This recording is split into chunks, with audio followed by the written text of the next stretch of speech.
Your book is called Stepping Out, and there's a lot to talk about just on the cover alone. It reads, A Tenderfoot's Guide to the Principles, Practices, and Pleasures of Countryside Walking. And we're talking about the English countryside, but what is countryside walking? Countryside walking is defined by Paul Bryson as a stroll of sensible proportion. In England, it's called rambling.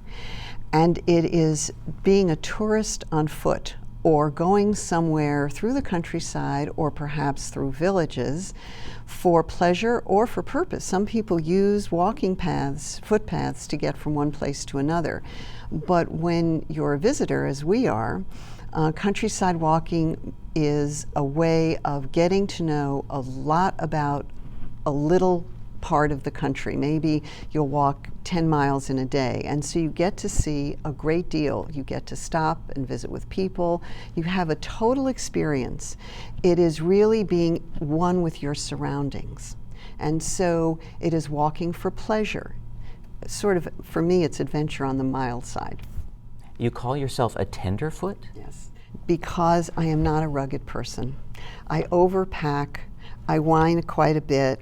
I am a person who's never going to climb Everest, but I like to have a little bit of adventure. Adventure, as I said, on the mild side. Something that at the end of the trip, at the end of the travel, I can look back and say, I did it.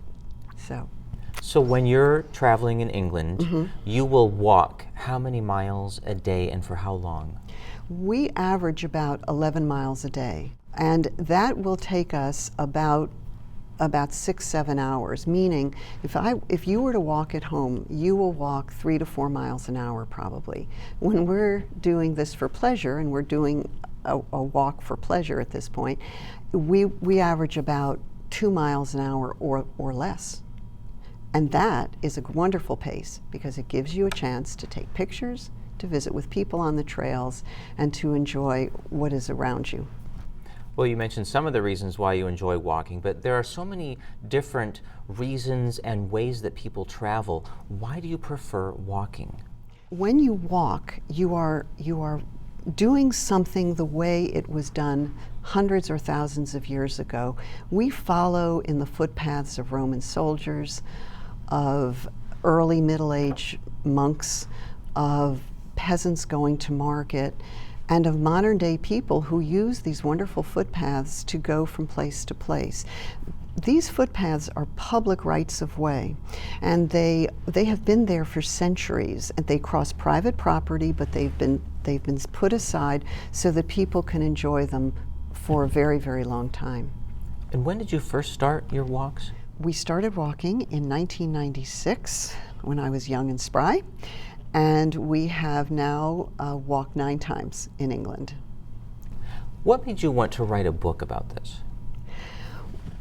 Probably, to be really honest with you, which I really don't want to be, I really like to give advice. And so I wanted to tell people what it was like, but I also wanted to describe how to do it and why they will love it. It's a wonderful way to have a holiday, to go back through history and to push yourself just a little. Has your book inspired other people to want to walk through England? Happily, it has. I've had people who have read the book, followed most of my advice, and then gotten in touch with me and said it works. So I felt very good about that. But it is, for me, it really, when one writes a book, I think he or she means to share it with people, and therefore you expect people to read it. You hope they do. And since it's a book of how to do something and what it's like and why you'll love it, you really get thrilled if they go ahead and do it. Yeah. You've made many friendships along the way as you're walking. How special are these friendships?